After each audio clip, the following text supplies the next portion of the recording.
This is the Carbon 1 ST from Urtopia. It's their $21.99 carbon fiber cruiser model. So yes, carbon fiber means it's gonna weigh less than pretty much anything else in its class. It also has a torque sensor and a motor with 60 Newton meters of torque, so excited to test out the performance. But beyond that, there's also integrated tech, like security features,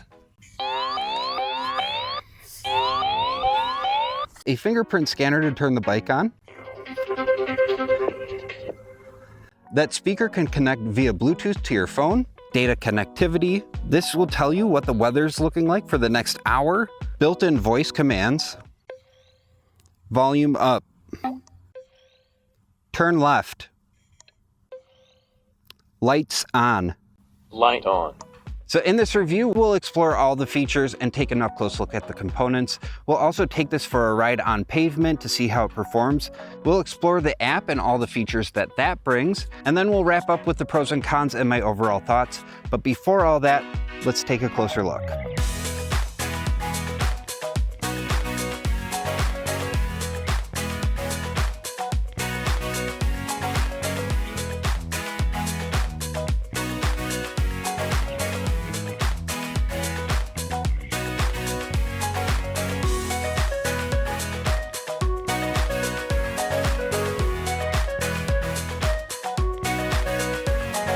Urtopia prides themselves on being the carbon fiber expert. One thing's for sure, they're offering carbon fiber models at a price that we haven't really seen before. This will be the third model I've reviewed from Urtopia. The first model I reviewed was the Carbon Fold 1, a 30-pound folding model. And then I also reviewed their utility model, the Carbon Joy. And I was pretty impressed with how both those bikes perform, so I've been excited to review this model. The Carbon 1 ST is currently priced at $21.99.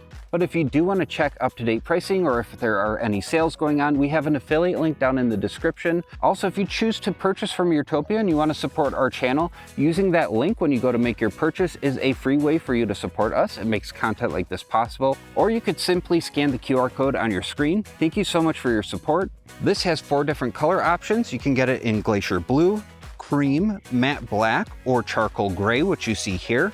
This has an advertised weight of 36 pounds. I did weigh it without the battery and it comes in just under that. Throwing that battery on, it weighed just above 40 pounds, but still pretty much lighter than anything in its class. This has a payload capacity of 243 pounds. And step over height, we're looking at just under 19 inches. Now this supports riders from 5'1" up to 6'1". I am a 6'1" rider, and with a 33-inch inseam, I'm not able to get full leg extension. I think you might be okay if you have around a 30 to 31-inch inseam. My wife, who's 5'4", did hop on this bike and she was able to get a comfortable fit. Let's walk around and take a look at the components.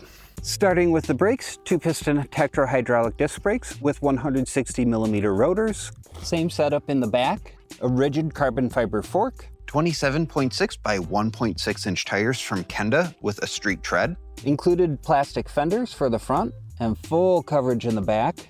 Clean cable management through the frame. And the display has an integrated front light. They do include a taillight that straps on. Swept back handlebars, Tektro hydraulic disc brake levers, no motor cutoff, lock-on rubber ergonomic grips, Shimano rapid fire trigger shifter. Then we have the 5-button controller here, and that's paired with the matrix display. This has the fingerprint recognition for turning on and off the bike.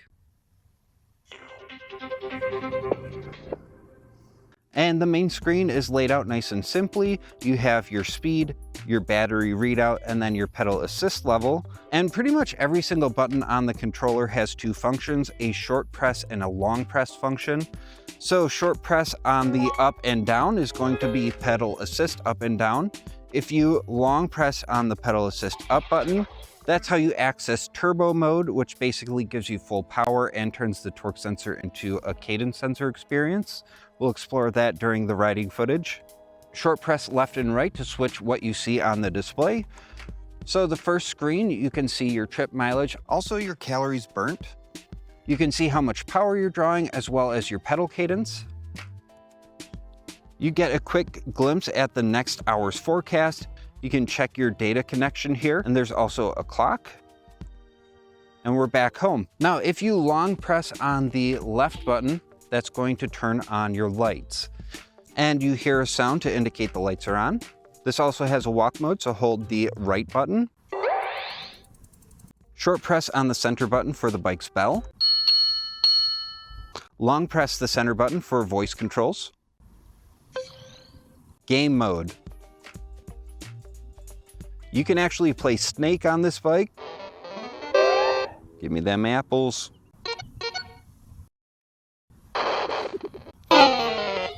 Game over.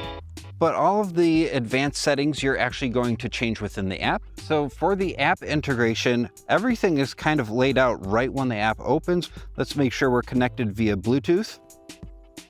You can control the lights from here, the power of the bike. You can turn the alarm on and off. This has the beep function, which if you can't find your bike, you can connect to the Bluetooth speaker from here, adjust the volume of the bike, and you can also change out the different sounds. They also give you a custom option, which means you can upload your own sounds into this bike. This will pair to Lumos helmets. So I have the Lumos Ultra e-bike helmet here. I'll turn that on. Turn right. It will synchronize with the helmet. Assist tune. This is where you can actually change the level of assistance in all 3 pedal assist modes. We'll keep that at its default settings for our tests. So if you get the IoT service, you can get theft alerts or unwanted movement alerts. You can track this down via GPS. The IoT service is $39 for the year. Now let's go into advanced settings. This is where you can turn on and off automatic lighting. You can turn the network on and off, metric and imperial. You can set this to a max speed of 20 miles per hour or a max speed of 25 miles per hour while pedaling. Your home tab, this is where you can check current weather. You can look at your ride history.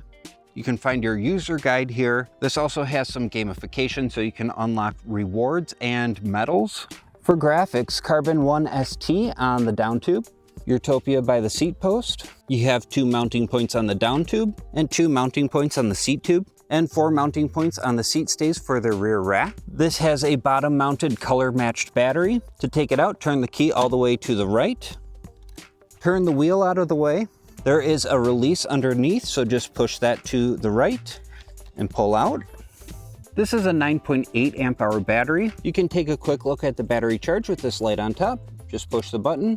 They paired the battery with a 4 amp charger, so you can expect charging times between 2.5 to 3 hours from empty. The bike's electronics are certified to UL 2849 standards. This has an IP65 rating for water and dust resistance. Put the battery back on, make sure the tire's out of the way, move it up into the window you made and go terminals first, and then squeeze it till you hear it click twice. You do not have to ride with the keys in the bike. Also in the box, you get a manual with assembly instructions. You also get some tools for assembly and some reflectors to put around the bike. You have flat platform pedals with grip tape and integrated reflectors, a rear mounted kickstand. It comes with a wide comfort saddle. It's a 36 volt, 350 watt motor that peaks at 750 watts and has 60 Newton meters of torque. That is paired with a 0 latency torque sensor, a Shimano Acero derailleur, 11 to 40 teeth on the rear cassette, and a single-walled 44-tooth chainring. That's it for the walk around. Now let's actually test some of these features and the performance on the road. Let's get right into it. You may have noticed in the walk around you didn't see a throttle, but it does have a torque sensor and a really nice drivetrain. So if you love to pedal, the power from this bike really does feel like an extension of your own effort. Right now I have pedal assist level 1 or eco set to 15% power. Pedal assist 2 or comfort mode is set to 58. And then pedal assist 3 or sport mode is full power. Now I'm gonna go into pedal assist 1. I would say I feel a very, very slight support. I might wanna bump up that first level a little bit. All right, we'll go to 30% power. Confirm, and let's see what that feels like. 30% is a tad much, actually. Assist tune, let's do 20%. So super cool that they have the app integration where you have a very easy way to adjust the power in each pedal assist level. So in pedal assist level 1, I'm really just letting the weight of my legs take the pedals down and just keeping motion. I'm very connected to the pedals, but not putting in a lot of effort, holding easily at 11 miles per hour. And I really like the cadence in 5th gear. Now if I push in a little harder, this is moderate effort. say holding around 15 or 16 is doable. And I felt a little bit of support on that hill back there. We'll go back to that easy pedaling cadence. Let's go into pedal assist level 2. So this was about just shy of 60% power. And if we push into the pedals a little harder here,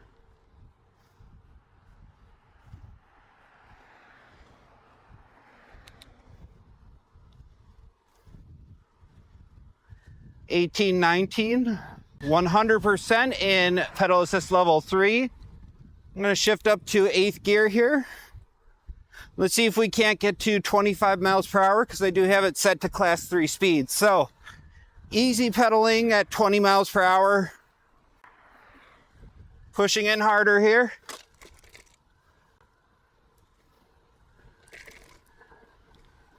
I think it's pretty hard to get up to 25 miles per hour, but I think a bike like this with the swept back handlebars, that really upright riding position, you're not in an aggressive riding stance, and this bike just feels really good to cruise around on.